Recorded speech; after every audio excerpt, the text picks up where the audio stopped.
Anasema mtu aliyofanya mapinduzi za bei kwenye muziki ni Alikiba, alivyotoa ngoma ya Cinderella. Paka Mr. Blue akawa anamuuliza, brother, unaweka hizi bei kweli utapata watu? Alikiba akasema, mimi nimemuona hivi, naambia unakataa hii, anambia hii bila hii sifanyi kabisa. Alianza Alikiba, kina Diamond walikuja tu akafuata. Anasema yeye alimshangaa kwa sababu tayari Mr. Blue alikuwa ni msanii mkubwa na hakuwahi kudai show kwenye level ya gharama ile. Kwa wale ambao wanaamini labda akina Diamond walikuja kubadilisha gharama za show, sio kweli.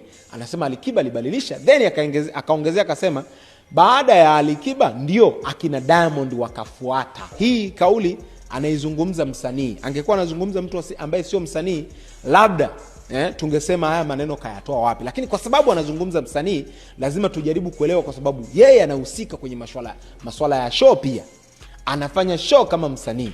Kama anafanya show kama msanii, maana yake anajua nini ambacho kilikuwa kinaendelea kwenye kiwanda. Big shout out kwao Jambo FM kwa sababu ya hiyo content, lakini pia big shout out kwa Mr. Blue.